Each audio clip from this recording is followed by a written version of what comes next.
So hopefully the lawnmower isn't terribly distracting. Anyway, I never ever read through these before I start filming because I want my reactions to be genuine. So I have no idea which survivor stories we will be covering tonight on part 3. This does say that it is Marissa Hochstetter. She was assaulted by her prominent Manhattan OBGYN. That is horrible. I can't even imagine being assaulted by a physician that you trust. Terrible. So our first story says a mom turns grief into action. March was always a special month for Andrew Coughlin. Her twins, Tiffany and Brittany, were born March 14th, and the days before their birthday filled the Coughlins' St. Charles, Illinois home with party planning and gift giving. From books to the year's trendy lip glosses. They looked forward to everything, says Coughlin. But in March of 2017, she adds, no one was in the mood to celebrate. She and her husband Randall had just separated after 28 years together, agreeing to be civil for their daughters' sakes. I thought, she says, this is going to be good for all of us. But instead, it sparked a violent attack. 4 days before the twins' 17th birthday, Randall fatally shot them, and then shot Andrew when she entered the house. He called 911 and told a horrified dispatcher, I've just shot and killed my children, and I shot my wife. Now I'm going to shoot myself. It was all true, and Andrew was the scene's only survivor. It is a nightmare that often replays for Coughlin, and one she has relived in the years since. In an effort to prevent gun violence from eviscerating other families. In 2018, she began working with the nonprofit gun violence prevention group, Every Town for Gun Safety and Moms Demand Action for Gun Sense in America, launched in 2012 by parents after Sandy Hook Elementary School's mass shooting, pushing for laws and mandating wait times for purchasing firearms, especially for people experiencing trauma or in a volatile relationship. She spoke to People magazine during National Gun Violence Survivors Week in February 2022, though advocacy is a role she never wanted. I wish I didn't have to help people. I still struggle with it all, she says, at age 52.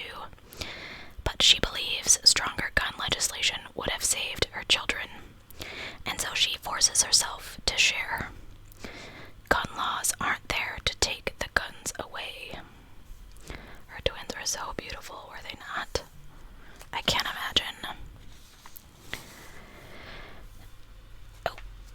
From people to protect themselves, so guns are not there. Gun laws are not there to take the guns away from people to protect themselves, she says. They're there to stop guns from getting into the hands of people like Randall. She can still remember the eerie silence that greeted her as she walked inside her home shortly after 5 p.m. March 10th, 2017. Okay, so she wasn't there watching. Oh, goodness. Her daughter Brittany was lying unnaturally still on the living room couch, facing the TV, oblivious to her mother's heels clicking across the floor. And Tiffany was in her bedroom. Randall said, "Don't disturb the girls, they're sleeping," Coughlin remembers. And suddenly he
Gibson says she had the courage to come out of a terrible tragedy and find a way to help other people. She inspires me.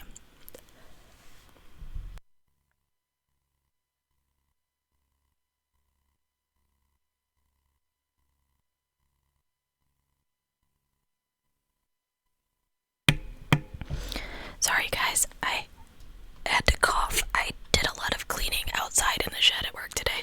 It was very, very, very dusty. I couldn't get to my drink fast enough. Okay. She had the courage to come out of a terrible tragedy and find a way to help other people. She inspires me. Coughlin is especially gratified when she can change lives.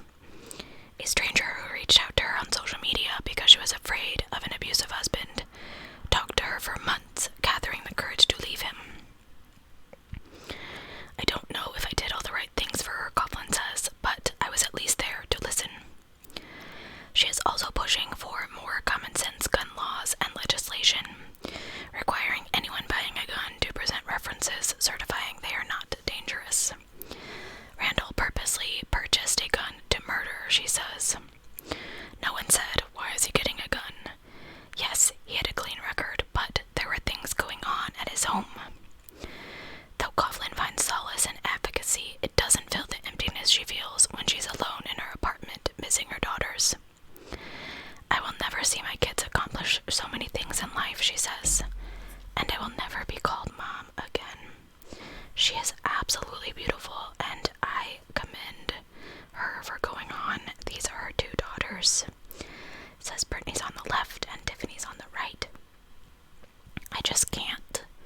You just never know what people are gonna do. It's just absolutely terrifying. You're married to someone for 28 years. You don't think that he's going to hurt your children. Alright, this next part. I almost covered this on my case. I actually didn't because her last name is so hard to say. And sometimes I purposely skip cases like that because I know that I mess up people's names all the time. And I hate it. It's embarrassing. So, alright. It says, I had to stay alive. Even now, more than 20 years later, the triggers can pop up anywhere, at any time, for Alicia Kozakowicz.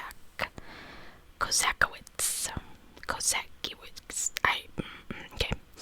Sometimes it's a road sign, sometimes it's the sight of a stranger wearing a Pittsburgh Steelers cap. And on this afternoon, it is the sight of a group of rambunctious teens cavorting around the lobby of the Andy Warhol Museum in Pittsburgh. I'm watching them take their pictures and doing all kinds of stuff with their phones, she says as she shakes her head and sighs. If they only knew how dangerous that device could be. And Alicia knows all too well. At 13, she was lured into a conversation by an online predator who groomed her for months with flattery and then abducted her. He assaulted and tortured her for 4 days before the FBI rescued her, just hours before the time she feared her kidnapper intended to kill her. I'm lucky to be alive, she says.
Alicia's story began happily. She grew up in suburban Pittsburgh, close to her parents, Charles, a retired businessman, and Mary, a stay-at-home mom.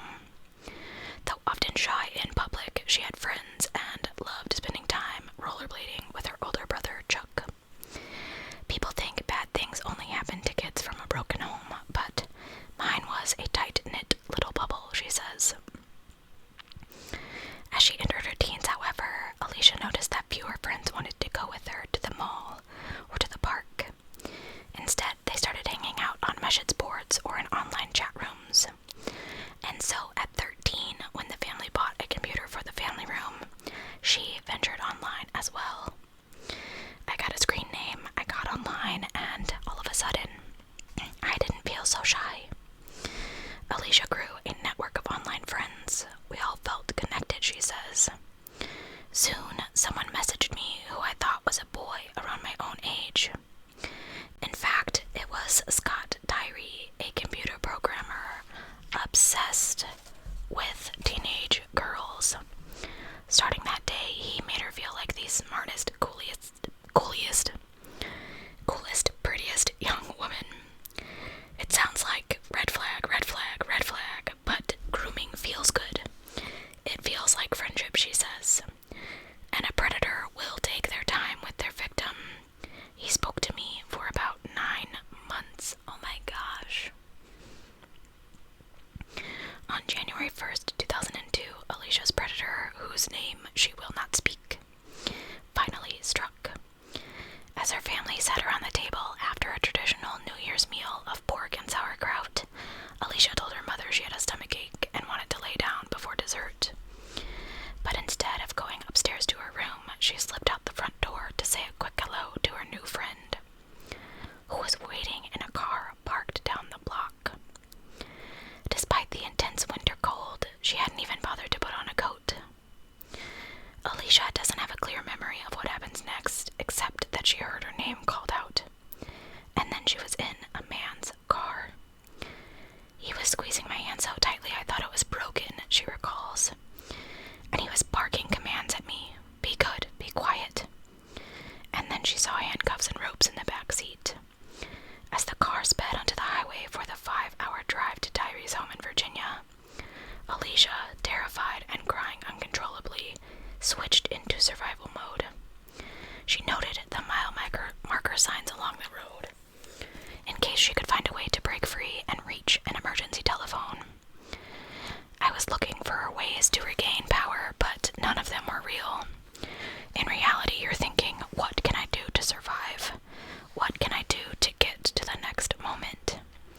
When they arrived at Tyree's house, he dragged her down a flight of stairs to a padlocked door that opened into the pitch-black basement. He lifted her onto a table and tied her hands. I remember he said, "This is going to be really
tirelessly lobbied for states to pass Alicia's law, which would create funding for local task forces to investigate internet crimes against children. So far, 12 states have passed their own versions of this law. She has also spoken about internet safety before law enforcement, nonprofit, and corporate audiences, as well as to students around the world.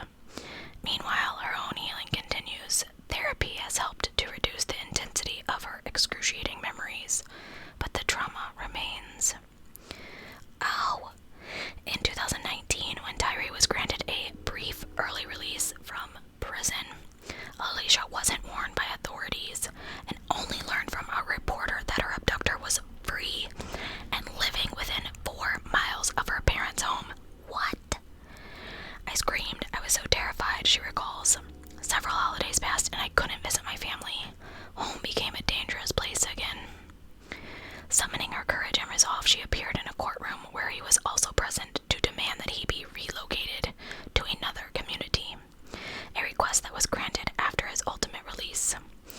I stood there as adult Alicia and not 13-year-old Alicia, she recalls of the empowering moment. He is now listed on the National Sex Offender Registry. In addition to her work, she credits her boyfriend Eric Lynne, a rally race car driver, for supporting her recovery. He's taught her to be adventurous, she says with a smile, adding that she sometimes serves as his racing co-pilot. And while there is much healing left to be done, she says she can finally spend entire days without thinking about what she has survived. It doesn't matter how long ago or even what happened to you, just how the trauma impacts you, she says. Just know you deserve to heal. You deserve all the good things in life. And of course, a train is making its appearance in this video because it's not enough craziness with the mowers and the coughing and whatnot. I had the train for fun. Why not? I mean, come on. So this one says, this is the case from the beginning, assaulted and speaking out. When Marissa Hochstetter first saw the grainy sonogram images, she was overwhelmed. There were 2 tiny little babies, she recalls. I was ecstatic. Her healthy twin girls were born April of 2011 via C-section, performed by Columbia University OBGYN Dr. Robert Haddon, whose treatment, she says, sometimes included some inappropriate questions and behavior during medical exams. I'm trying to avoid saying the word that YouTube doesn't like. I feel like you can't see her face, and I don't like that. Okay. She tried to ignore those moments, second-guessing herself, but when she visited Haddon for a 1-year checkup after the twins, and he assaulted her, she left his practice, paralyzed by shame and fear. You are going to this person because they have specialized knowledge, she says. You are looking at them to take care of you. Exactly. Though Haddon had a prestigious practice at Manhattan's New York Presbyterian Columbia University Irving Medical Center, good grief, what a name, and hundreds of vulnerable women in his care, authorities say he abused multiple patients, including minors. Like to punch him in the face. In September 2020, Haddon, now 64, was arrested and charged with 6 federal counts of enticing and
regardless of the statute of limitations to go into effect this November. It is a huge win, not only for my sister Hahna survivors, but thousands of other adults who have previously been denied justice, she says. Survivors deserve options in how they heal from trauma, and the ASA gives us one powerful option. Oh man, I don't know that I want to read this one. Goodness, okay. Oh, look at the ultrasound, 2 little babies. Okay. If this gets too graphic, we're gonna skip it because I can't. A college friend recommended Hahna to Marissa and her husband in 2009 as the couple decided to start their family. They were impressed by his credentials and thought they would get the best care possible. He asked them probing questions about their life. He lingered during checkups of the upper part of her body and performed pelvic exams without wearing gloves. Ew. At her 1-year post-birth checkup while she was reclined on the... Excuse me. Okay, she was reclined on the examination table and he started performing, how do I say this without YouTube getting mad? He went down on her. Ugh. I would punch him in the face. She says she froze, and I probably would too. I say I would punch him, but when he left the room, I got dressed, I left, and I never went back. She told no one until 2015 when a friend revealed that a patient of Dr. Bob's had accused him of doing the same thing. I felt sick, she says. I threw up and went to bed, but it was the validation I needed to acknowledge what had really happened to me. Through therapy, she finally found the strength to tell her husband, I didn't want to change the way he thought about me or the birth of our children. He was upset but supportive, and when she went to authorities, she got frustrated because nothing was done. What happened to me is something I have to live with for the rest of my life. To borrow from another survivor, you cannot put a statute of limitation on our pain. When the hideous memory of the abuse darkened the parental milestone, registering her twin daughters for kindergarten in 2017, using birth certificates with Hahna's name on them, Marissa had to do something to lessen the sting. You use birth certificates at important moments in your life, she says.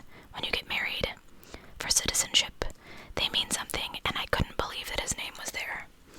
I was so mad. She turned to former New York City Council member Mark Levine for help, and in 2019 a law was passed ensuring that if a doctor has lost their license through disciplinary review, the doctor's name can be removed from a child's birth certificate. That is amazing. Despite the pain, she really saw an impact of sharing her story. Her courage has empowered other victims to come forward, including Evelyn Yang, the wife of businessman turned presidential candidate Andrew Yang, who publicly shared, she's right here, publicly shared her story in 2020. That really created kind of a deluge of people, Marissa says, of the now more than 200 women who have since revealed similar instances, including a woman who reported Hahna more than 20 years ago. It's part of the reason Marissa was such an advocate of the Adult Survivors Act, so that people who are assaulted as adults have the opportunity to seek justice. We are not asking the legislator to make judgment about our case. We are asking for access to the courts so we can pursue a legal process. Being able to share the painful truth about what happened to her has fundamentally changed who I am, she says. Saying it out loud is the hardest part. I know what happened to me matters. Speaking out is taking away the power that shame and silence had over her, and she hopes it will give freedom to others. My voice is strong, she says, and it has been met with a chorus of others who feel the same way. I am not scared. Good for her. Some days, the terror overtakes her when she least expects it, and she finds herself gasping for breath. Something as simple as securing her face mask before heading into Costco, or pulling a blanket up over her face in bed on a chilly night, can plunge Cara Robinson Chamberlain back into a 21-year-old nightmare. 18 hours of torture at the hands of a sadistic killer, and trigger a full-blown panic attack.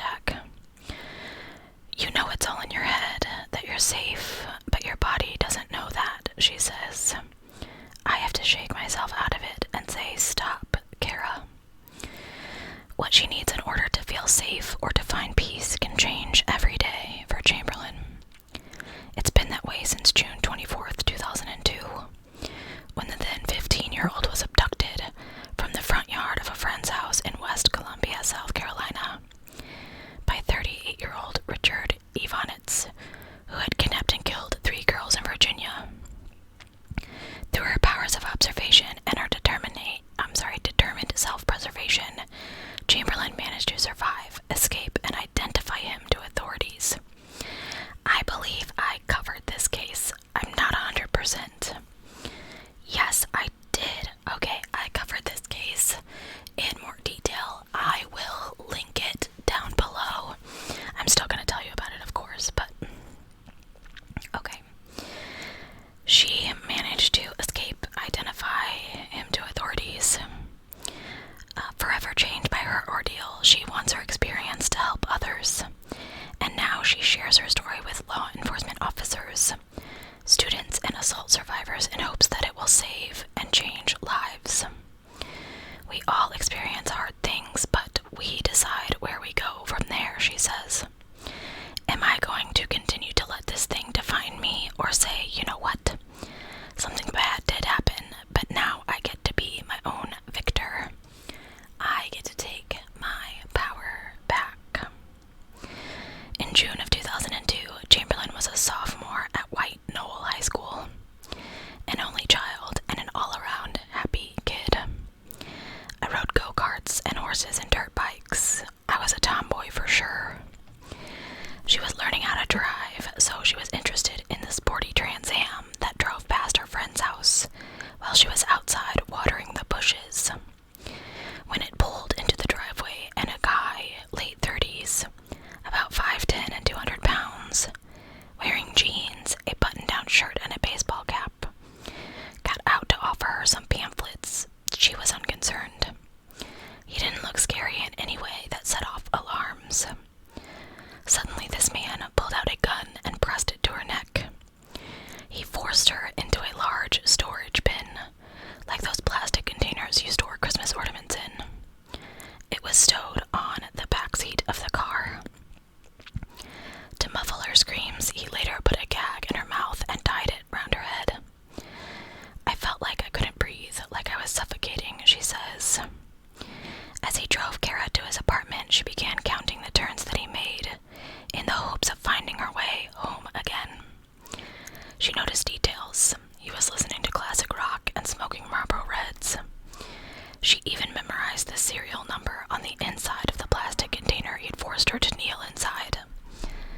unscrewed the clamp, fastened to her handcuffs with her teeth, unclipped the leg restraint, slid out of bed, and tiptoed to the door.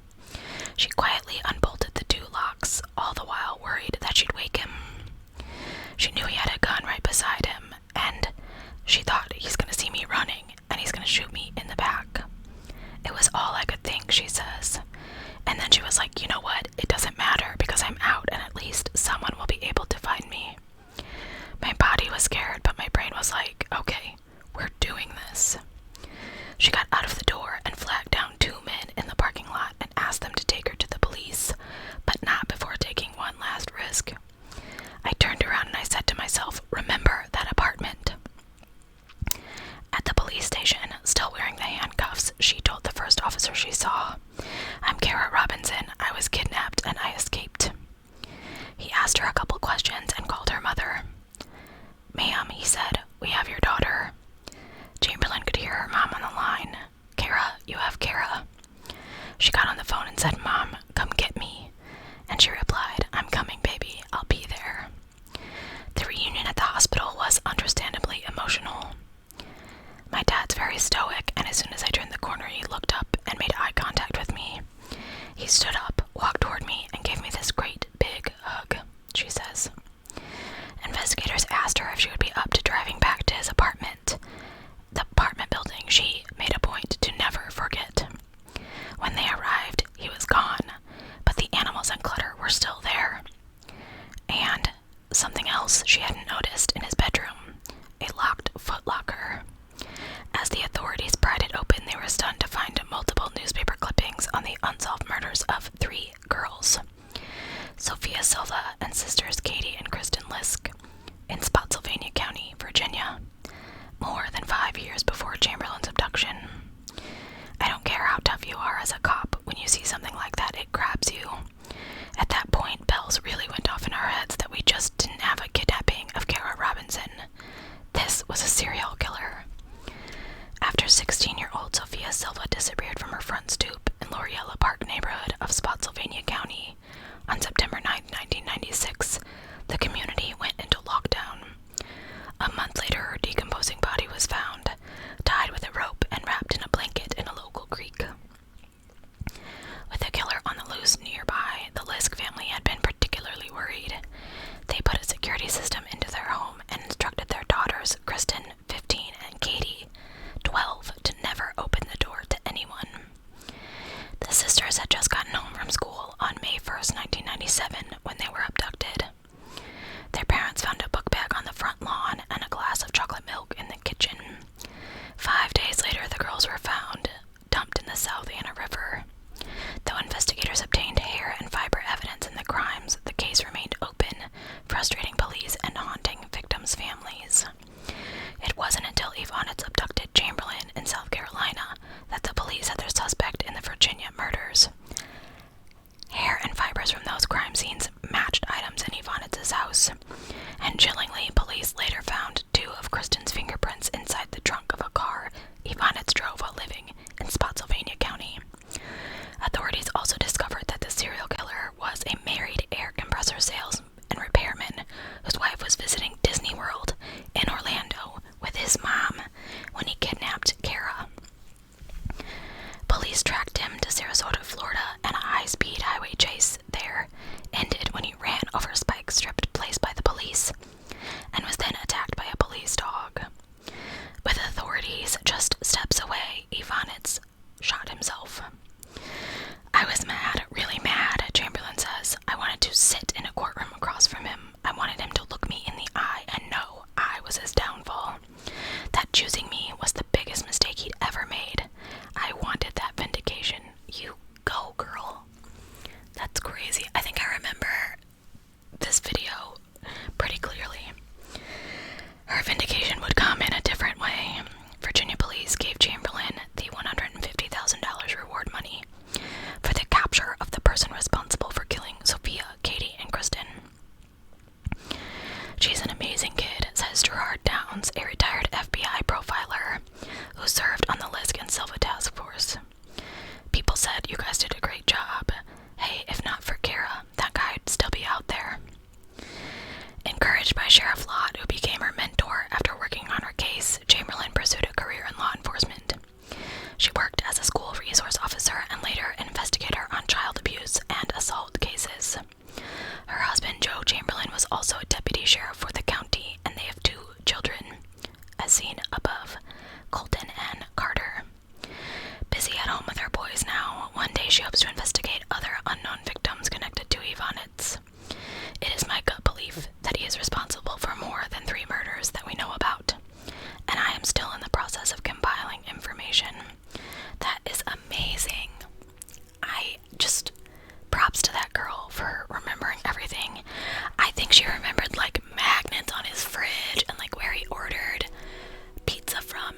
fights trafficking.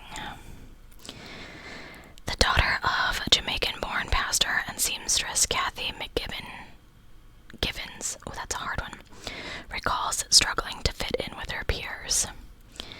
And when her parents got divorced and moved her from Canada to Houston in her sophomore year of high school, everything was bigger and faster, she says.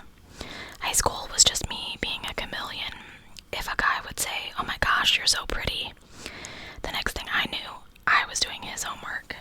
I got into a cycle of being used. That willingness to please others continued. When she was 22, a boyfriend forced her into trafficking. So many words on YouTube are so bad, but y'all know what I mean. She says the psychological control is very hard to explain. After months of being passed from stranger to stranger, she finally broke free from the mental and physical control, only to find herself overcome with shame. Oh, I want to hug you. I'm so sorry. The years it took for her to take back her own life led her to found 1211 Partners, a survivor-led nonprofit that gives women who have escaped trafficking tools to help heal and create careers. Givens, now 43, speaks of her own experience openly and often in an effort to prevent trafficking by making people aware of the risks and to shine a public light on an issue often shrouded in secrecy. She also worked to push through legislation, a law called FOSTA, the Fight Online S Trafficking Act, and SESTA, the Stop Enabling S Traffickers Act. This Clare, was signed into a law in 2018 to hold tech companies accountable for hosting websites that advertise and sell. We overcome by telling our stories. Had I not overcome the fear of sharing, I would still be bonded in my own trauma. Givens' experience is sadly too common. In 2020, the National Human Trafficking Hotline received calls about 16,658 potential victims. According to the Polaris Project, 42% of victims are trafficked by someone in their family. Growing up, Givens certainly did not seem like someone who would be at risk of falling into trafficking. She had a close-knit family with 2 brothers and a sister, and very loving, if not strict, parents. My mother was very tight-knit with her kids, says Givens. She graduated from high school and was in the Air Force boot camp when she found out she was pregnant. My mom swooped in and was like, "I got the baby, you go be great." Givens said, "I had a strong support system, but still, she quit the Air Force and worked in an office job and trained as a medical assistant. When a church friend introduced her to a man in an up-and-coming rock band, and he started extending invitations to her, she says she was flattered. She loved people to tell her she was beautiful and smart. Over the next year, this man worked to separate her from the people in her life. Her friends, her mother, her toddler daughter, and newborn son that she had with her high school boyfriend. He was very strategic," he says. When he asked her to go with him to Dallas to help with his recording career, she agreed. She had an addiction to feeling needed, to feeling wanted. On her first night in Dallas, everything changed.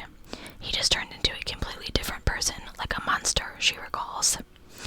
He sent her into a hotel room with another woman to change into lingerie for a provocative photo shoot for a website. "I was literally watching myself sink," she recalls. "I went into survivor mode because I knew I was in a very bad situation." Soon, she was seeing clients in hotel rooms and was being dropped off on street corners or at the homes of wealthy men. The scariest thing was realizing that the buyers were members of clergy, people with car seats in their back seats. There was nowhere to go and be safe. After months of degradation, one of her other victims, her guy in charge, I'm not going to say it, his other victims got sick and they returned to Houston. The familiar streets of her hometown gave her the courage to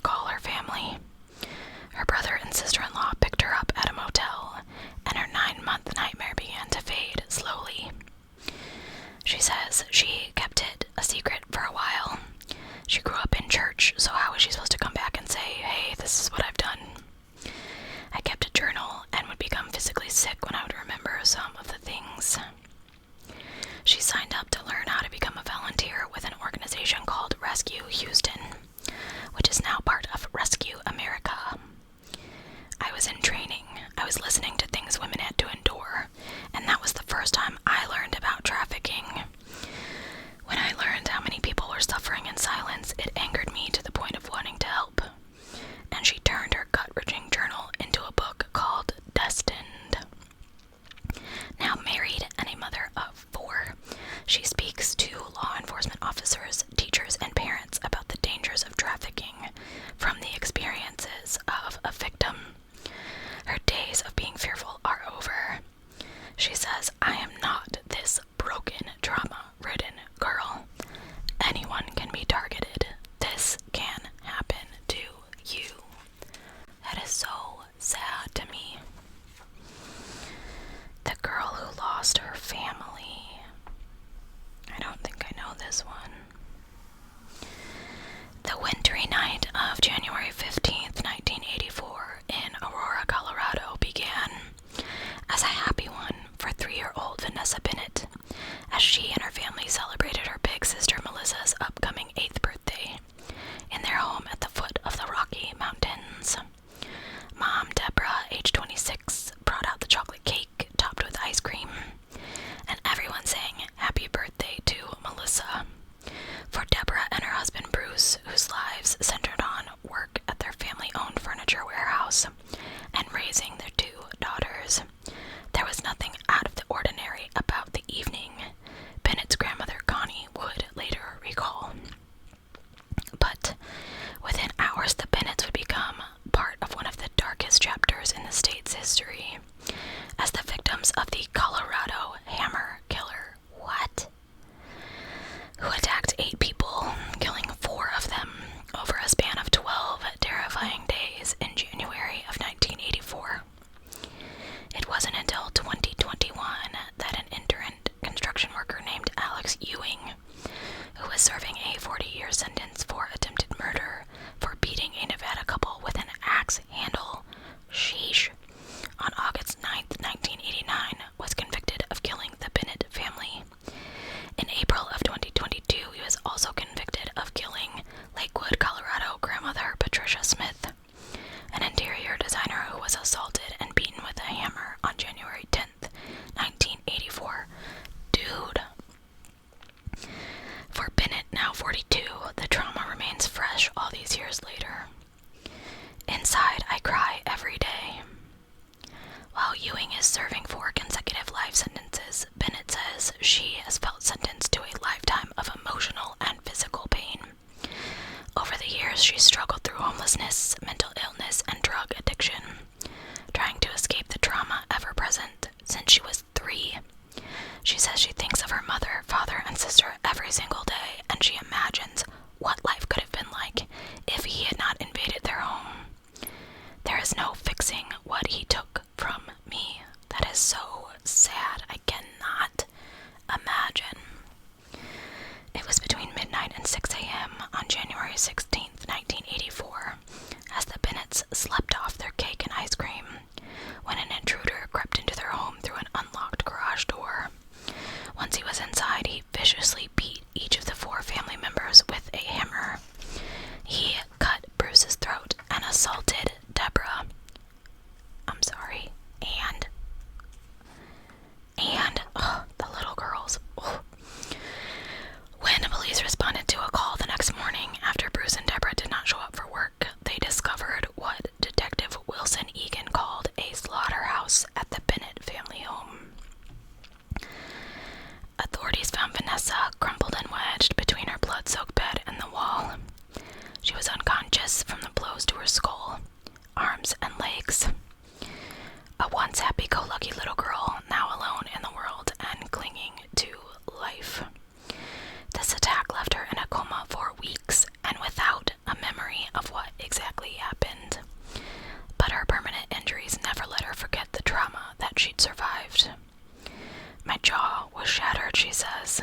My arms, legs, ankles, and pelvic area were smashed. I had braces on my legs like Forrest Gump. As time went on, she tried to be a normal kid. She tried things like ballet and slumber parties, but there were hurdles everywhere. I can't balance myself, so when I went to ballet, my ankles would turn. And she recalls how bullies would taunt her by telling her friends, "Don't go to her house. The hammer man's going to get you." The emotional scarring and long undiagnosed mental illness took the greatest toll. When I was 17, I slit my wrist and ended up in the psych ward at the state. By the time she was 30, doctors had added borderline personality disorder to her diagnoses. She married 3 times and had a son and 2 daughters who are being cared for by relatives. Overall, she says, he made her life miserable. But she's not alone in that. Ewing left a horrific wake of pain and terror, not only in Colorado, but across other states and other lives as well. In the same 12-day stretch in which he killed the Bennetts and Smith, police believe, Ewing attacked Aurora resident Jim Hobbenchild and his wife Kim with a hammer, following his usual pattern of striking at night through an open door or unlocked garage door. Days later, Ewing entered Donna Holmes' garage and bludgeoned the Aurora flight attendant with a ball-peen hammer, assaulting her and leaving her for dead. All 3 survived. On January 27th, Ewing moved to Arizona, where he snuck into the Kingman residence by Roy Williams' home in the middle of the night. Snuck into Kingman resident Roy Williams' home. He smashed him in the head with a 25-pound rock. Arrested for attempted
or something like that. I fully believe.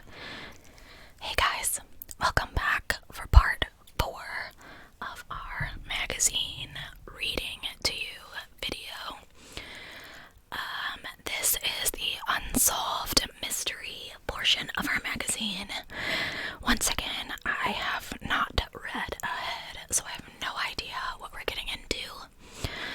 Although I do recognize Amber Hagerman here, who inspired the Amber Alert that you may get on your phone more than you should, really. So we're just going to jump right into this video. So the first case says, who killed baby Holly's parents? I don't know if I know this one. In 1980, a pair of women, barefoot and dressed in white robes, walked into an Arizona church with a baby girl.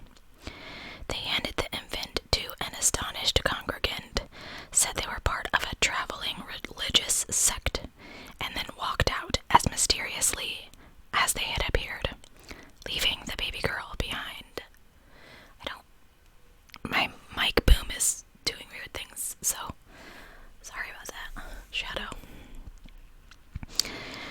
More than 2,100 miles away, in New Smyrna Beach, Florida, members of the Klaus family were trying to find 21-year-old Dean Klaus and his 17-year-old wife, Tina, and their 1-year-old daughter, Holly Marie. Soon after the young families moved to Louisville, Texas, Dean and Tina's letters home stopped abruptly. It was nerve-wracking, says Dean's mother, Donna. I would jump out of my skin every time the phone rang. If they found a body around my son's age or around Tina's age or the baby, I would call the officers that were in charge and wonder, could this be it? That's gotta be horrible. It would be 41 years before there was a break in the investigation into the family's disappearance. Just last year, genealogy experts identified the bodies of a couple found murdered in Houston. Back in 1981, 41 years, gosh. As Dean and Tina Klaus, but no baby was found with the couple, leaving the family with the haunting question, where was Holly Marie? Miraculously armed with a probable DNA profile of the Klaus's daughter, a cold case task force, newly formed by the Texas Attorney General's office, tracked down Holly. She's now 42 and a married mother of 5. To her workplace in Oklahoma in June of 2021. This result is amazing, says First Assistant Attorney General Brett Webster. We haven't solved the case, but we found a missing child, which is really a big deal. This is Holly right here. I didn't realize that until I read the caption like a smart person. On what would have been her father's 63rd birthday, Holly video conferenced with more than a dozen of her relatives for the first time. I first noticed her sweet demeanor a lot like her mom, said Dean's brother Chris. It was just an amazing thing to find out she was okay. While the family is planning an in-person reunion with Holly, who's yet to speak publicly about her life, authorities are still trying to piece together that's not how that's spelled. Potential evidence of who killed her parents. Another chilling question is, how and why had Holly ended up in the hands of a religious sect? Dean's family received a call in the late 1980s, or possibly late 1980 or 1981, from a stranger who claimed to be phoning from LA, wanting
missing and exploited children. At least that's the numbers they give. I don't know what it is now. That's what at the time of publishing.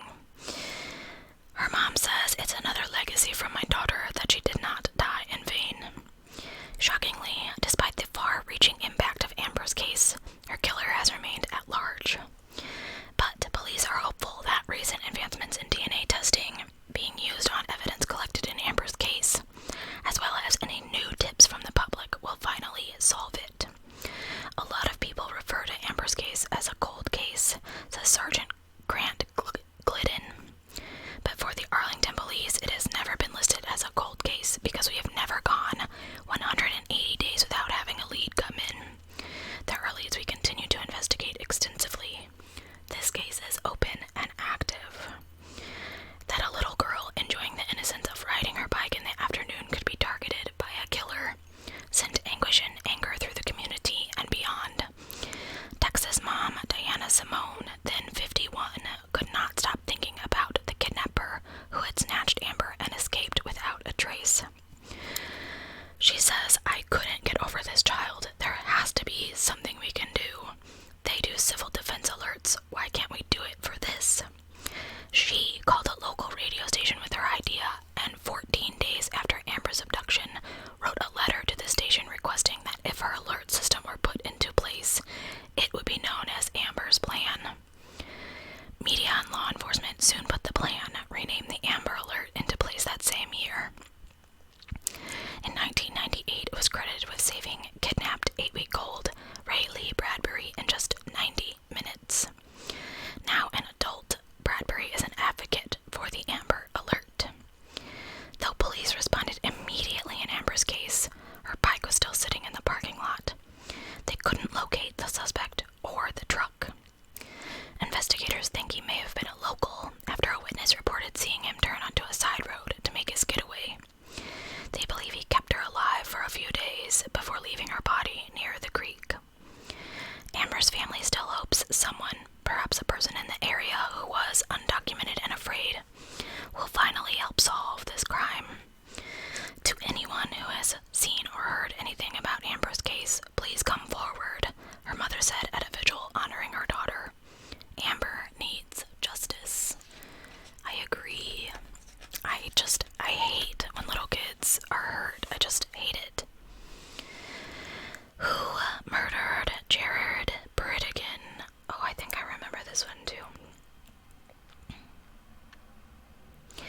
Friends of Jared say you could always count on the Microsoft executive and 33-year-old father of 4 to help. So it came as no surprise to anyone that on February 16th, when he spotted a discarded car wheel lying in the middle of the road while driving through Jacksonville, Florida neighborhood, he stopped his SUV to investigate. He had just dropped his 10-year-old twins at his ex-wife's house, and with his 2-year-old daughter Bexley buckled in her car seat, he ventured into the street. It was there that police, who arrived on the scene just minutes after a passerby called 911, when they saw Bexley in the car alone, found him sprawled in the road, fatefully shot multiple times at close range. In the months since, there's been nothing but shock and surprise. Why was a tech professional, a loving father, and a husband a killer's target? How did an execution-style murder? Police believe the tire was planted on the road so that he would take place in a quiet wooded suburb around 8 p.m. on a weekday. And most pressing of all this, who is to blame? He wasn't the type of person to have enemies, says Christian Bitterkin, Jared's widow. I have been racking my brain trying to figure out who would have wanted him dead. Well, was he a target, or did they just want to hurt someone? So far, there have been no arrests. We will do everything in our power to find out who is responsible, says Sergeant Tanya Tater of the Jacksonville Beach Police Department. I feel confident we will find the person or persons who did this. And the waiting has been excruciating for the Bridigan family. They have helped raise a $55,000 reward for information. We just want answers, says Kristen. Whoever's behind this has taken a father away from his children, and they belong in jail. A generous friend and doting dad to twins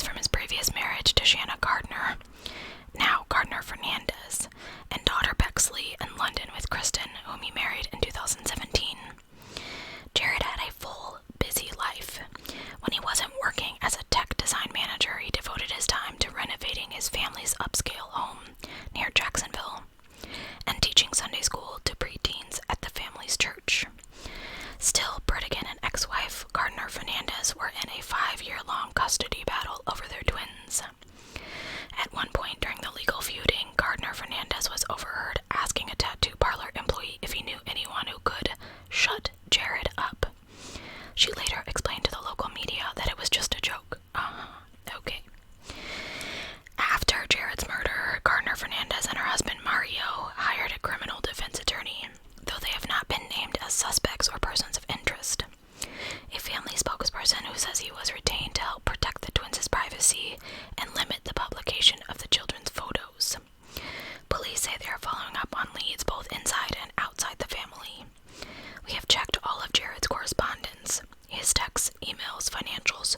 We are deconstructing his entire life. Police say the killer knew his routines. They knew he was going to be there when he was going to be there. We just have to find out who it is. As the investigation continues, Jared's family is struggling to find a way to move forward. It's like you took the 5 stages of grief and put them in a blender, says Kirsten. Sometimes I'm angry, sometimes I'm sad. I don't know what I'm going to do each day. And I won't give up until we get answers. We owe that to Jared. That is bananas. I'm gonna have to look into that one more because I'm wondering about the ex-wife now. At first I thought maybe he was just in the wrong place at the wrong time, but I don't know. Alright, the next one. Is that the last? Nope. 1, 2, there's at least 2 more. 3. Okay, let's see. There's 4 more, I think. Yeah, okay. The search for a mother's killer. No one is a perfect parent, but Elissa Jackson, sorry, I hate messing up people's names, Elissa Jackson, was determined to be an amazing mom to her son Jeremiah, who she called Juju. That's so cute. Their Columbus, Ohio apartment was filled with child-rearing books, and she loved showing Juju off at church on Sundays, dressing him in the scarlet and gray of her alma mater, Ohio State. She was so excited when he was hitting all of his milestones, says cousin Shantae, who notes that Juju was born 2 months early. And you could feel the love. It was evident even in the most unimaginably horrific of scenes. Ooh. On December 2nd, 2010, Jackson's live-in boyfriend, Eugene Wilson, got home to the couple's shared apartment, and he found her viciously stabbed more than 30 times in the face, neck, and chest. Little Juju, just 2 years old, was sitting in his high chair unharmed, the meatloaf Jackson had prepared for him still in the oven. The fact that somebody did this in front of her child and left the child there unattended, said Columbus Police Department homicide detective James Porter, is very scary in so many different ways. Despite an extensive investigation, which includes gathering and testing crime scene evidence and questioning people of interest, this case is still open. 12 years after the crime, a local high school forensics class has taken up the case and launched a podcast focusing on Jackson's murder. If the right person can give us the right information, then yes, it can be solved. I'm keeping my fingers crossed. Alicia left early from her job as a research associate at a non-profit organization. She picked up Juju from his babysitter and was home by 5:30 when she was attacked. There were no signs of forced entry. Neighbors heard no disturbances, despite the violent and blood-spattered living room. It was the boyfriend, I can't remember his first name, Eugene, who called authorities when he arrived home at 9. The killer apparently did take 2 laptops, Alicia's phone, and left her purse and wallet, so it doesn't really seem as if robbery was the motive. It looks like she probably knew whoever it was. Someone had a conflict with her of some kind, Porter says. But who would have wanted Alicia dead? The high school homecoming queen, top student, had earned her master's degree in the city, in city and regional planning at Ohio State. She seemingly lived a charmed life. She was very popular and not in a fake sense, says a woman named Renee Higgins, a friend of Alicia's since high school. She was funny, smart, kind. It was hard not to gravitate towards Alicia.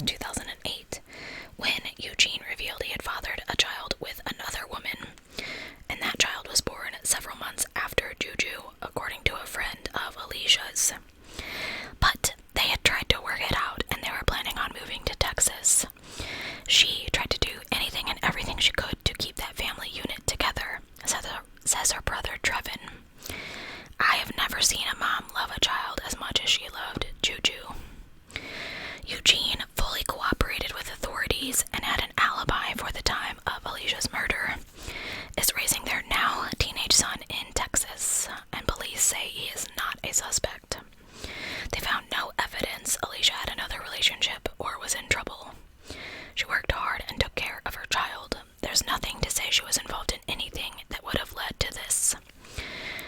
They're just waiting for one tip, one magic phone call that could break this case.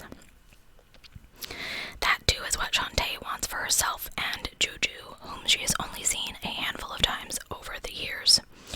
Her son should know she didn't deserve what happened to her, she says, and she didn't bring that on herself.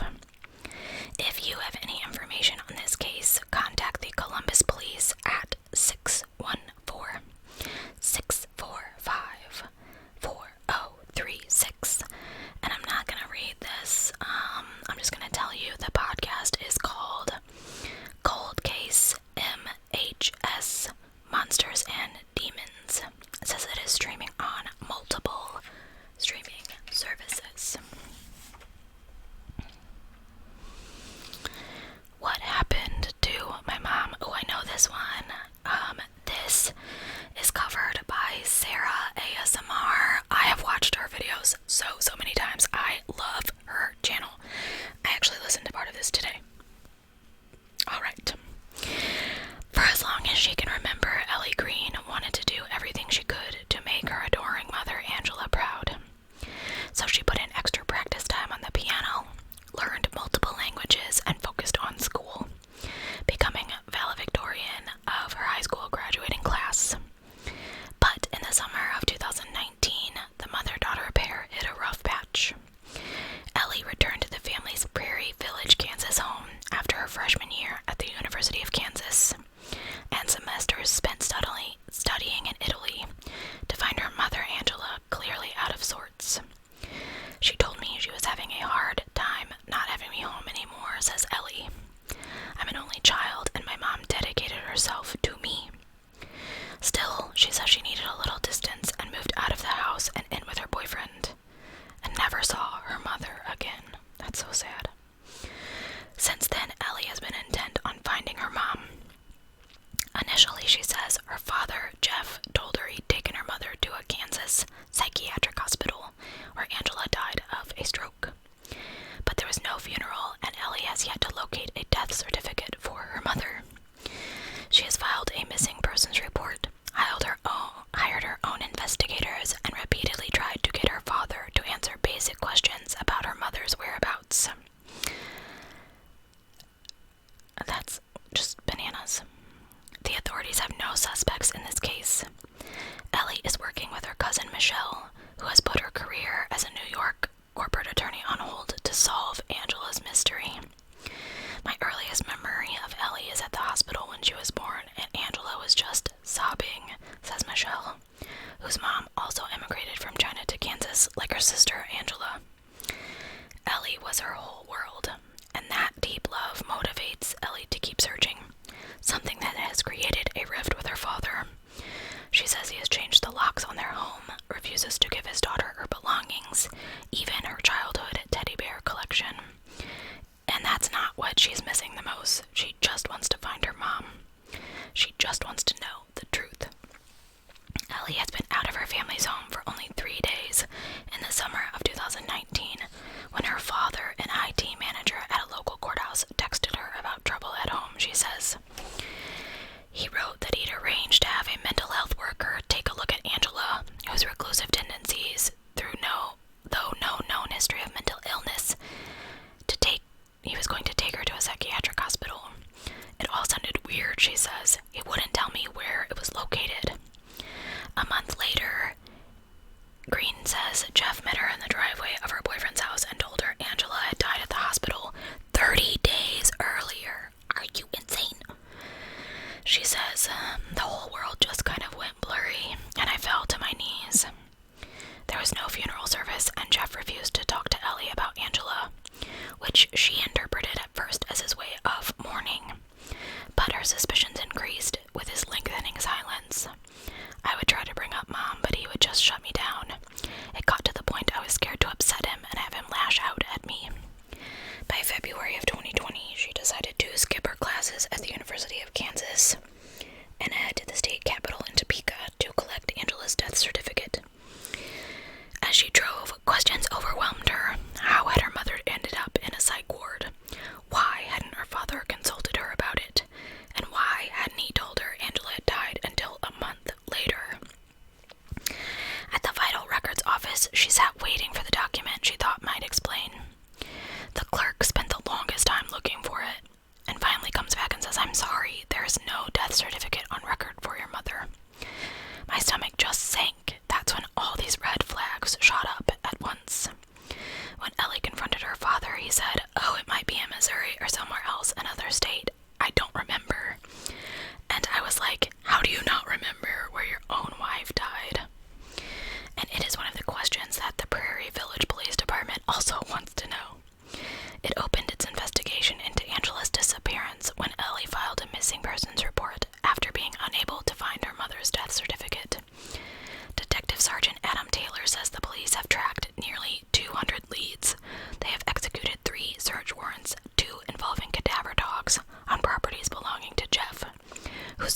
sister Amanda, who has not spoken to her brother in 2 years because of his lack of cooperation in this case. It's frustrating for us and for the family, says Sergeant Taylor, but I have to believe we're going to solve this one way or another. A car buff who met Angela when he was working in China as a mechanic. Jeff was a loving and devoted father, Ellie says. We always went to take your daughter to work day, and I went to his car shows. We'd go to lunch together when I was in high school, just all these normal father-daughter things. Her parents seemed happy and rarely fought, she says. The main thing they argued about was my dad spending money on car parts instead of me, says Ellie, who transferred to and graduated from Colorado State and works as a manufacturing planner for Lockheed Martin Space. While she doesn't know what role, if any, her father had in her mother's disappearance, she says he has told her Angela is still alive. She no longer speaks to him. I don't like how someone will brush the whole situation under the rug and not even try to find their own wife for their daughter, she says. I do not think he deserves to get to know me or anything else in my life at this point, and that is the worst punishment I can give him, honestly. Her focus is solely now on her mother. In 2021, she even entered the Miss Colorado USA pageant to attract media attention to the case. I will never give up until I know what happened, Ellie says. It is what you do for someone you love, and I know she would do the same for me. I cannot. I don't know what I would do if my father refused to give me that information. Okay. 2 more, guys. Was it a neighbor? The Pelham Parkway section of the Bronx was not an easy place to grow up in the 1990s. And like many kids in the neighborhood, 13-year-old Merlin's Minnie Soriano knew to stay close to home. If she needed change, she sold candy door to door in her apartment building. A straight-A student who dreamed of becoming an astronaut, she would sometimes sit cross-legged in the lobby of her apartment building, doing her homework. As neighbors such as Joseph Martinez, a fellow space buff, passed by. I used to make fun of her, says her best friend Kimberly, who walked home from school with her almost every day. I used to tell her, we are from the Bronx. We are not going to be astronauts. You could be. On February 24th, 1999, Minnie left middle school, number 135, by herself.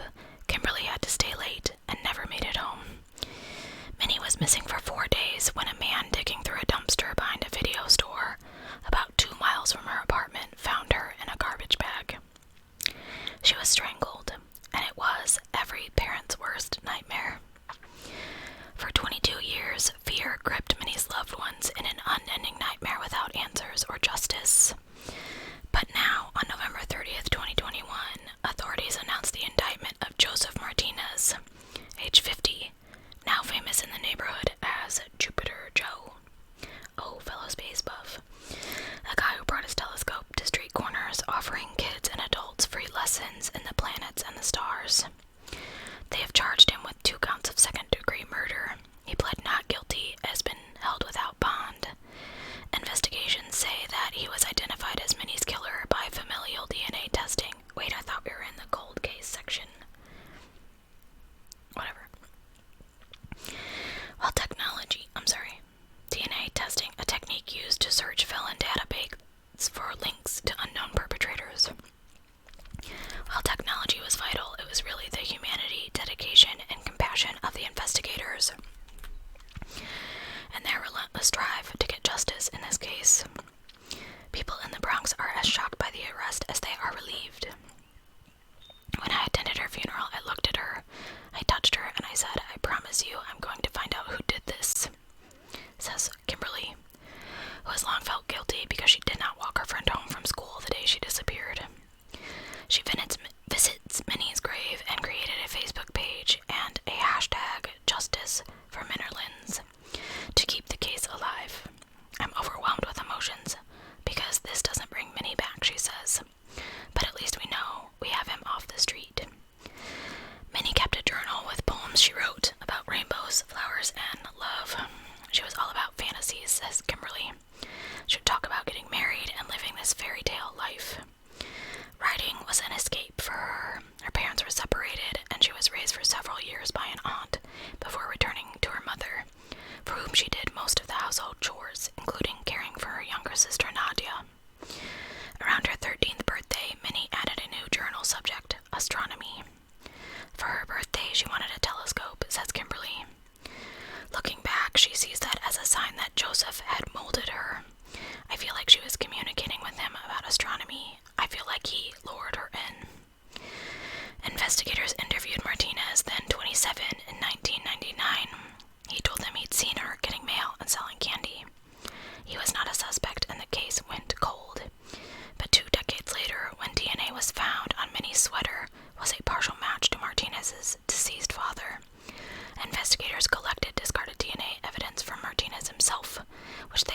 is an exact match. I swear we were in the cold case section. Unsolved. What? I think I'm mixed up here. When we have successes like this, it's great, says Riemann, who has kept in close contact with the detectives. Homicide cases have a ripple effect, so you're not only working for the dead victim, but the other people surrounding that victim as well. While Joseph awaits trial, Minnie's family and friends still feel her loss. Kimberly is planning a vigil. I want to make sure her name stays alive. She's remembered as who she was, and not the person in a dumpster. That's so sad. But I don't... The next section is supposed to be the solved cases. Yeah, cold case is closed. Okay, well, somebody messed up the layout of this. Regardless. Okay. Murder on Moab Mountain. It was clear to anyone who met them, Crystal Turner and Kylan Schluty were deeply in love. Okay, Shannon's done for the day. Sure, they were newlyweds, married April 20th, 2021, in an Arkansas treehouse near Crystal's hometown. They had that kind of yin and yang, opposites attract connection people noticed. Schulte, 24, was tall, dreadlocked, a skilled artist and welder. Crystal Turner, 38, a tattooed Harley lover. My uncle said, you watched Kylan and Crystal and you wanted what they had, says Schulte's aunt Bridget Calvert. They were just so happy. Avid outdoors woman. They embraced nomadic life, working odd jobs and sleeping in their Econoline van or various campsites in the wilderness when they wanted to share a night under the stars. In mid-August 2021, Schulte and Turner were in Utah's majestic LaSalle Mountains at the Manti-LaSalle National Forest. I'm sure I said that wrong. When they failed to show up at their jobs in Moab, some 20 miles away. On the morning of August 18th, their bodies were found by the edge of the mountain creek, both with multiple gunshot wounds. At first, authorities wondered if the murders were connected to the case of Gabby Petito, who'd been camping in the same area around the same time with fiancé Brian Laundrie. Yet it was ruled out by January of 2022. In May, police announced they'd identified a suspect, Adam Pinkuskowitz, a man who once worked with Turner, but he can never be arrested. He committed suicide a month after the murders. But before killing himself, police say he bragged about killing 2 women and gave details matching the Schulte-Turner murders. Known only to investigators. That's just terrible. This case remains officially open, but Kylan's father says he's satisfied. The police cannot tell me what they have, but they said I'll be shocked at the preponderance of evidence when I see the files. Free spirits by nature, the woman bonded over their love of outdoors and animals. They had a rabbit named Ruth, and their painful pasts. Turner and Schulte both shared stories of being assaulted as children, and when Kylan was 17, her younger brother, McKinnon, was killed by a friend who mistook him for an intruder. Mackie Boy and Kylan were partners. They were best friends. When Schulte, a cashier at Mohawk's Moonflower Co-op, met Turner, who worked at a nearby fast food restaurant, it was just fireworks, sparks. These girls were just absolutely in love with each other, very enthusiastic about their love. At their wedding, Crystal wore the tuxedo and Kylan wore this beautiful dress. And as they were driving away in a golf cart blowing bubbles, I'm chasing them with the phone, recording them. That's so cute. They were last seen on the night of August 13th at Woody's Tavern in Moab, where they met with friends. According to Grand County Sheriff's Office, Schulte told friends that if something happened to them, they were murdered by a creepy man who'd been skulking around their campsite. Private investigator Jason Jensen, who worked on the case at the request of Schulte's dad, explains Kylan said the man was camping next to them too closely and was really being kind of a bully, stubborn about it, as if they were camping in his spot. Obviously, the two of them sensed this guy was some kind of danger. The couple's friend, Cindy Sue Hunter, spent days searching for the women after they disappeared, and on August 18th, she found their silver Kia parked in a lot, with a bag of hay inside for Ruth. She soon located their tent on the lakeside of the mountain, and not far from that, Bunny Ruth in her carrier. I knew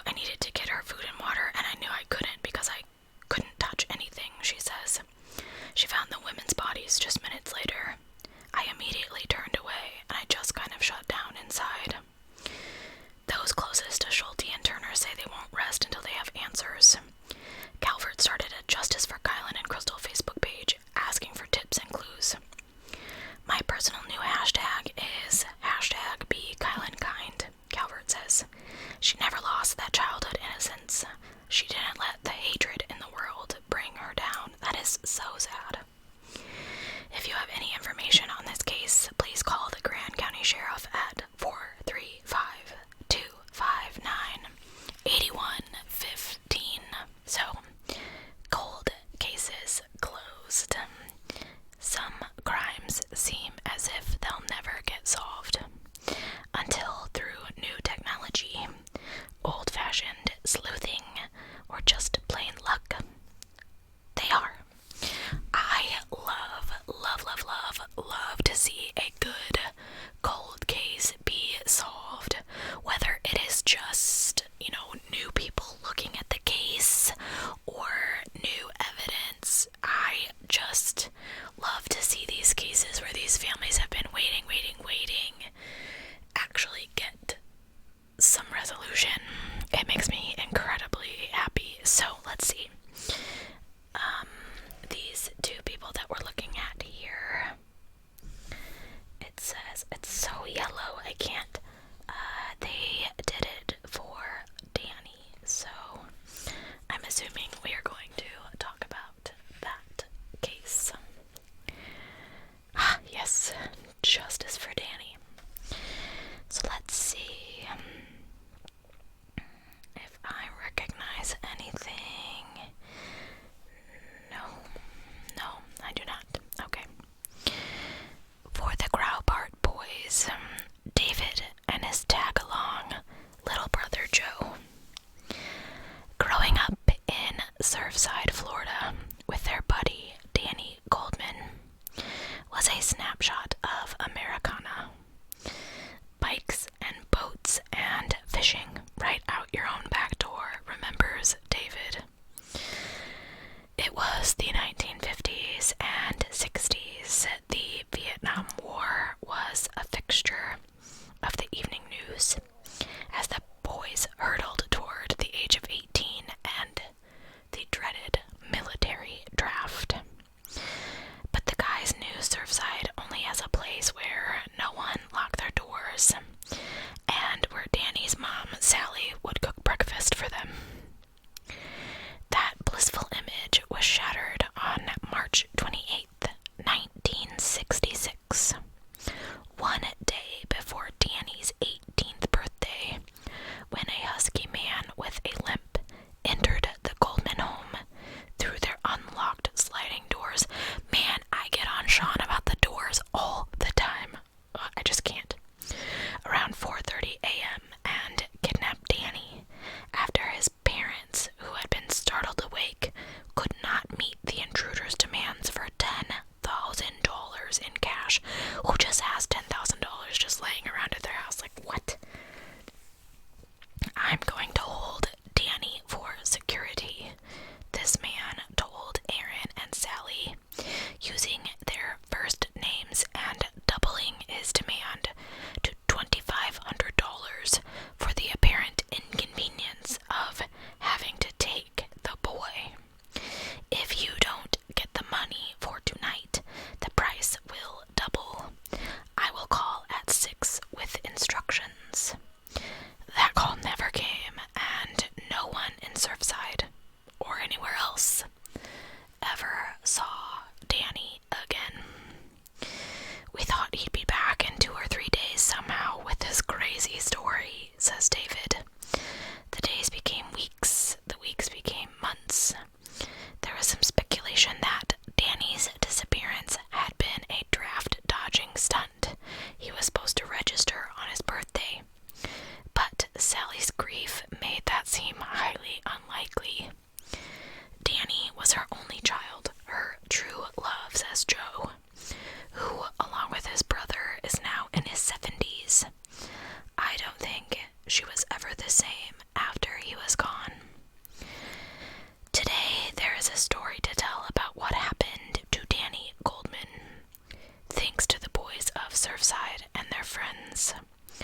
Led by Paul Novak, who was 8 when Danny was kidnapped and grew up to become an attorney and a 6-term mayor of Surfside, and the Graubarts, as well as Anthony Blate and Harvey Lisker, 2 other locals. The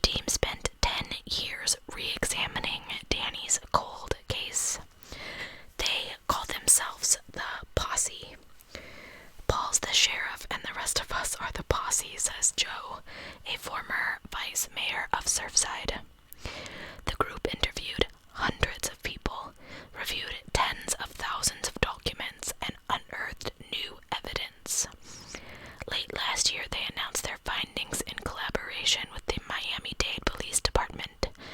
Danny was taken by the since-deceased mobsters George DeFeese and Joe Cacciatore. I'm sorry, they split it up. They called him Chicken. Who wants to be called Chicken as their nickname? Oh, okay. And he was killed as part of an organized crime money laundering scheme related to the bank where Aaron Goldman served as an officer. Paul was a hero here, says retired Miami-Dade Police Department Sergeant Rob Holscher in January of 2022. The cold case squad is more than happy to accept credit, but they had not very much to do with it. Paul supplied them with all of the intelligence information and detailed typed written reports, and he would not give up. Almost 10 years, Danny's junior, Novak, now in his 60s, didn't know Danny as a boy, although this kidnapping made an enormous impression. What I remember from the very beginning was that the mothers in town were afraid, he says. They didn't know what happened and who might be next. The abduction, dubbed FBI's #1 mystery by the Miami News, was the biggest story to hit Surfside until the collapse of the Champlain Tower condo building in June of 2021. For years, Novak would drive past the old Goldman house and see its sliding doors from the road. And I would think to myself, that mystery must not be an open, unknown question forever. Long fascinated by the case, he got serious about investigating it after Danny's mother died in 2012. She and Aaron, who had died 2 years previous, had divorced in 1991. Sally had given one of Danny's cousins a Ziploc bag of papers that included a carbon copy of an open letter asking people not to forget Danny. When you pick up this oily copy in her own handwriting, a public plea all those years ago, it hits home, he says. He enlisted the Graubart brothers, who knew the Goldmans well, having spent countless days in their backyard swimming pool and in Danny's room taking apart TVs and radios. Novak decided he was going to solve this, come hell or high water, recalls David, who went on to own a successful TV repair business in Miami Beach. Every day, email after email, Paul started getting all sorts of stuff from the FBI, and he would not take no from them, when legally he had no right to this information. Using his own money to chase every lead, Novak linked DeFeese to the crime scene by tracing an unremarkable rubber glove fragment in evidence to a Brooklyn clinic where he'd been a patient. It was the only place in the country that used these gloves that were made in Canada. It was just one puzzle piece that the guys ran down. Another 4 days before Danny's abduction, information from his father was presented to a grand jury investigating illegality at Miami's 5 Points Bank. Aaron, a board member, had noticed some suspicious loans. What he probably didn't know was that associates of union boss Jimmy Hoffa and mobster Santo Trafficante used this bank as a money laundering front. In the banking case, 19 federal indictments came down, but no one was charged in Danny's disappearance. The posse learned from an unnamed informant that he was murdered on Miami Beach. His body was taken by a boat offshore, dismembered and thrown overboard. That is terrible. So sad.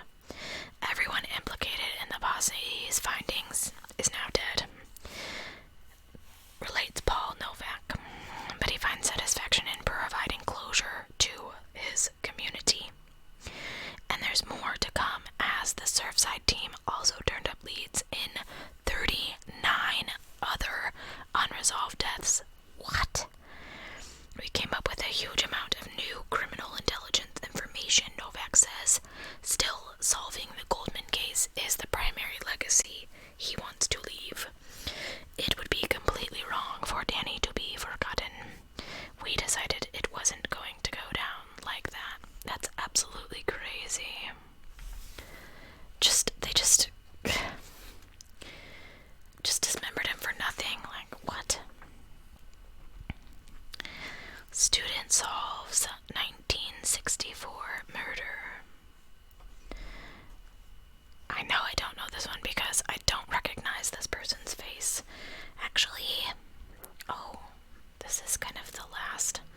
Maurice's oldest brother, Ron, now in his 70s. Then, about 3 years ago, the police told the Chivarellas that they were putting a kid named Eric Schubert, a genetic genealogist, on the case. And this was news that our family accepted with skepticism, but not a lot of expectations. This is Eric right here. Eric, then an 18-year-old freshman at Elizabethtown College, spent 18 months chasing every genetic lead in this case before zeroing in on a local bartender, a man named James Forte, who had a criminal record but was never considered a suspect. Forte had died of natural causes in 1980 at the age of 38, and Schubert's research was compelling enough to persuade a judge to approve his exhumation. On February 3rd, 2022, a crime lab determined that a DNA sample removed from the clothing Maurice wore the day she died was an exact match to James Forte. Schubert skipped 3 classes to attend the press conference where police announced they'd closed this case. We took Eric out for milkshakes that day, says lead investigator Corporal Mark Barron.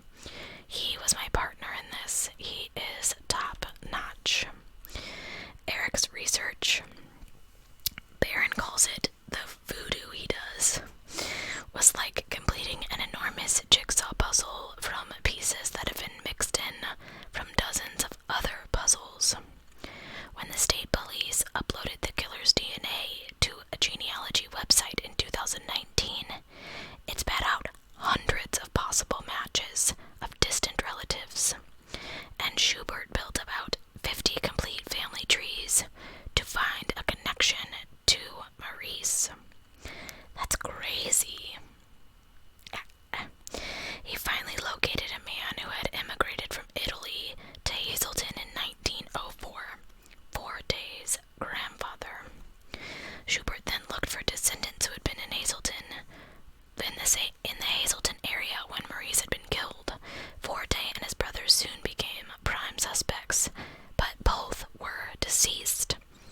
Fortunately, when police tracked down the brother's wife, she had an old hairbrush from her husband, and a DNA test of it ruled him out, which left James Forte. I was just so relieved for the family, says Eric, now a senior at Elizabethtown. It's been 2 years for me, but 57 years for them. Eric's research hobby is entirely self-taught. What?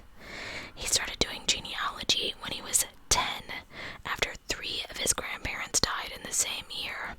He became curious of his own ancestry. The transition to police work came naturally. I mean, Scooby-Doo was always one of my favorites growing up, says Schubert, who finds the process of sifting through and organizing hundreds of names relatively easy. If only that would work in math class, it would be great. I agree, Eric. Barron says that when they were vetting Schubert at a college coffee shop, he was very sharp, very professional, although his drink order made an impression. We offered to buy him a coffee and he said, "Oh, I don't drink coffee. I'll take an apple juice," recalls Barron. And we were like, this kid who drinks apple juice wants to solve a homicide. The Chivarella case is actually the 4th crime that Eric, who has started his own company, ES Genealogy, has helped solve. What? He can't reveal details of the others at the time, but says no case tops this one. Maurice meant a lot to me, says Eric, who kept her photo taped to his mirror. It was a reminder I needed to give it everything to find out who had done that to her. That is crazy. This is James Forte here, the killer in this case. Crazy. Alright. Okay, guys, so let's see here.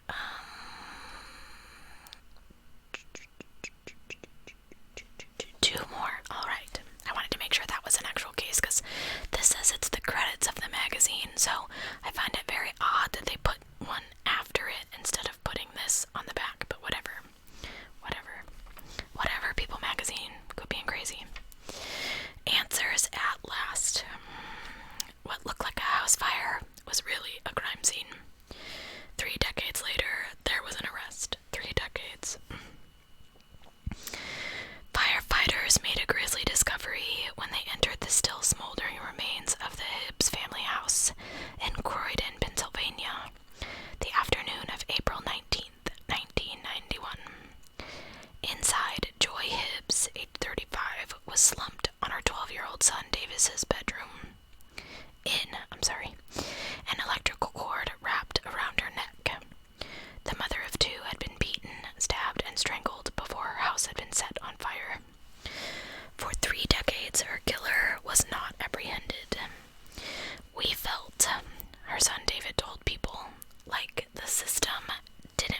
was always by her side, says David. I only had 12 years with her, but she shaped me. Her daughter Angie, 48, says she was the perfect mom. Everyone loved her. Early in the investigation, police had looked closely at Charlie, now 67, before confirming that was the husband, in case you got confused. He was in his office at the time of the murder. Atkins, meanwhile, has entered a plea of not guilty. Authorities and the Hibbses prepare for the upcoming trial. They hope a conviction can bring peace that has eluded them. I try to honor my mother every day, says David. But I can't get over this. I need closure. I need justice for Joy. That makes me so incredibly sad when I think about the grief that little children must experience in losing a parent, and I can't imagine going through those formative years without my mother. I can't imagine going through these years without my mother, and it is incredibly hard. Okay, last one, guys, and then we'll chit-chat a little. The real-life good nurse. Working at New Jersey's Somerset Medical Center, Aimee Lauren thought the world of close friend and fellow ICU nurse, Charles Cullen. He took care of everyone, she says. Well, in a manner of speaking. Detectives investigating mysterious deaths at the hospital would, with Aimee's help, expose Cullen as one of the most prolific serial killers in American history. Well, if he is, how come I haven't heard of him? Excuse me. Aimee secretly recorded conversations with Cullen for Somerset County Police Department investigators. She persuaded her former pal to confess to killing patients by injecting their IV bags with lethal doses of insulin and heart medicine. Now her story is told in The Good Nurse, a feature film starring Jessica Chastain as Aimee and Eddie Romaine as Charles Cullen, who is serving life in prison for his crimes. It's just not in my nature to betray one of my friends, Aimee says, but of course I knew I had to. In the fall of 2003, detectives Danny Baldwin and Tim Braun began looking into abnormal lab reports after the recent deaths of several patients at Somerset Medical. Interviewing hospital staff, Baldwin was impressed with Aimee's sharp intellect. I rolled the dice and I revealed some of our findings to her, he recalls. Aimee said it was very, very obvious something wasn't right. She agreed to wear a wire while meeting Charles at a restaurant, hoping to coax him into admitting his crimes while detectives waited outside. Aimee confronted Charles about the deaths and offered to go with him to turn himself in. His response haunts her. She says he sat straight up. The color of his eyes changed. He put a smirk on his face and said, "I'm going to go down fighting." Charles Cullen was arrested in the restaurant parking lot, but refused to answer questions at the police station. Once again, detectives called on Aimee to draw him out. She told Charles she was actually being implicated in the murders, and she needed him to be her hero by confessing the truth. The ploy worked, and after admitting his crimes, he was convicted of 29 murders.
especially like 400 people. First of all, why? I mean, it's not as though you're doing it to help ease their suffering or whatever. You can't tell me that that is the case when the number is 400 and some, potentially. No, you're doing it as a power trip, Mr. Cullen. I don't want to hear it. No, like, you're not getting their money, you're not gaining anything, so you really would have to kind of, I mean, I don't know, it has to be some kind of I hold your life in my hands thing, because that's just absolutely and completely bananas. Excuse me, to me. Anyway, if you are still listening at the end of this video, I do love a good cold case. If you've heard of any that have been solved recently and you would like me to cover them on the channel, definitely let me know in the comments down below. Once again, I do definitely want to apologize for not being able to put out consistent content on my channel as I used to. Things have just been incredibly crazy, and I feel like there is just not enough time in the day to get everything done that needs to get done. I was completely knocked down and out this entire past weekend. It is Wednesday. I have been experiencing vertigo since last Friday. Of course, I called the doctor. I got a couple different, like, I'll go to the ER, get a CT scan. If it gets worse, do this, they gave me meclizine. I was already taking meclizine. The only thing that really helped was just to lay on the floor and not move my head. Excuse me, I'm so tired. It was just the strangest thing. So I have now come off of everything, all of my medicines, which I was only on 2 prescriptions, which would be, my birth control and my Cymbalta, not to get like super personal, but and my vitamins and things. So now I'm going to have to go through the process of reintroducing things to see what the heck happened.